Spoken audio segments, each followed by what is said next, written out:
കൊട്ടാരത്തിൽ രാമനും സീതയ്ക്ക് ഒരിക്കലും ഒരു സ്വസ്ഥത കിട്ടിയിട്ടില്ല. പാരയോട് പാരയായിരുന്നു. ഇവര് സമാധാനത്തിൽ ജീവിച്ചത് കാട്ടിലാണ് അല്ലേ? ഒരു സ്വല്ലയില്ലാതെ ജീവിച്ചില്ലേ കാട്ടിൽ? കാനനത്തിൽ ശരത്കാല ചാരുഭംഗികൾ നോക്കിയും കായും കനികളും പൂവും തളിരും തേടിയോടിയും ഓമൽ ചിത്രാംബരം കാറ്റിൽ പാറിച്ചും ഹന്തസുന്ദരി ഉല്ലസിച്ചാളങ്ങുമണ്ടും ഒരു പൂമ്പാറ്റ പോലവൾ.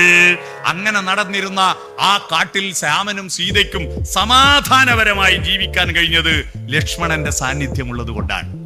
രാമന്റെ കൂടെ സീതയുണ്ട്, പക്ഷെ ലക്ഷ്മണന്റെ കൂടെ ഊർമിളയില്ല അല്ലേ? അവളുടെ അവസ്ഥ നിങ്ങൾ ആലോചിക്കൂ. നമ്മുടെ ഭർത്താവ് ഗൾഫ് പോയാൽ, അല്ല ബാംഗ്ലൂര് ലണ്ടനിൽ പോയാൽ, അവിടെ എത്തി ഉടൻ തന്നെ വീഡിയോ കോൾ വിളിച്ചിട്ടില്ലെങ്കിലുള്ള സുഹൃത്ത ഭാര്യന്റെ അവസ്ഥ ആലോചിച്ച് നോക്കട്ടെ. കത്തയച്ചിട്ടില്ലെങ്കിൽ, മണി ഓർഡർ അയച്ചിട്ടില്ലെങ്കിലുള്ള അവസ്ഥ ആലോചിച്ച് നോക്കട്ടെ. എന്നാൽ ലക്ഷ്മണൻ കാട്ടിലേക്ക് പോയിട്ട് കാട്ടിൽ ഉറങ്ങിയോ? ഉണ്ടോ? അല്ലേ? രാക്ഷസന്മാര് പിടിച്ചു തിന്നോ? വന്യമൃഗങ്ങളുടെ ഭക്ഷണമായി പോയോ? ഒരു വിവരവും ഇല്ലാതെ 10-14 കൊല്ലം കൊട്ടാരത്തിൽ ഭർത്താവിന്റെ മാതാക്കളെയും സേവിച്ചു നിന്നൊരു മഹായുവതി, മഹതിയിലെ അതാണ് ഊർമിള. ആ ഊർമിളയുടെ ത്യാഗം ആലോചിച്ചു നോക്കൂ. ആ ഊർമിളയുടെ ത്യാഗത്തിന് കൊടുക്കുന്ന ഒരു പ്രതിഫലമുണ്ട്. ശ്രീകണ്ഠൻ നായരുടെ നാടകത്രയം, രാമായണ നാടകത്രയങ്ങളിൽ എന്നെ കരയിച്ചൊരു ഭാഗമുണ്ട്. ആ ഭാഗം സീതയെ, രാവണവധത്തിന് ശേഷം സീതയെ തിരിച്ചു കൊണ്ടുവന്ന് കൊട്ടാരത്തിലെത്തിയ രാമൻ അർദ്ധരാത്രിയിൽ പരിവാരങ്ങളില്ലാതെ ഇരുട്ടത്ത് ഒറ്റയ്ക്ക് പോകുന്ന രംഗമുണ്ട്. എവിടത്തേക്കാ പോകുന്നത്? അന്തഃപുരത്തിലേക്ക്. ആരുടെ അന്തഃപുരത്തിലേക്ക്?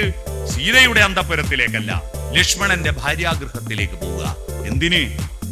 ഊർമിള ഉറങ്ങുന്ന ആ മുറിയിൽ കയറി ചെല്ലുന്നു രാമൻ.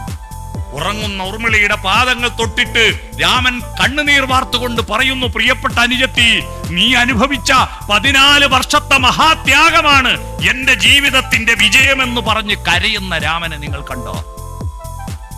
അതാണ് അനുജന്റെ ഭാര്യയോടുള്ള ആദരവ്. നിങ്ങൾ കണ്ടോ? അനുജന്റെ ഭാര്യയെ സ്വന്തം പുത്രിക്ക് തുല്യമായി കാണുന്ന രാമനെ കണ്ടോ? ധാർമ്മികത, കുടുംബത്തിന്റെ ധാർമ്മികത എന്തെന്ന് പഠിപ്പിക്ക്. ഈ ഒരു ധാർമ്മികത ഇല്ല, മനുഷ്യ ജീവിതം തീർന്നില്ലേ? ശരീരത്തിന്റെ പ്രചോദനങ്ങൾക്ക് വഴങ്ങിയിട്ട് മനസ്സ് കുതിക്കുന്നതാണ് ഇപ്പോഴത്തെ കാലഘട്ടത്തിലെ ട്രെൻഡ്. കണ്ടിട്ടില്ലേ നിങ്ങൾ? മനുഷ്യനും മൃഗവും തമ്മിലുള്ള വ്യത്യാസം എന്താ? മൃഗങ്ങൾ അവരുടെ ഗുരു, ശരീരവും ലഘുവാണ് മനസ്സ്. ഗുരു ലഘുവും പണ്ട് വൃത്തം പഠിച്ചവർക്കറിയാം. ദീർഘാക്ഷരം ഗുരുവും ഹ്രസ്വാക്ഷരം ലഘു. വലുത് ഗുരു, ചെറുത് ലഘു.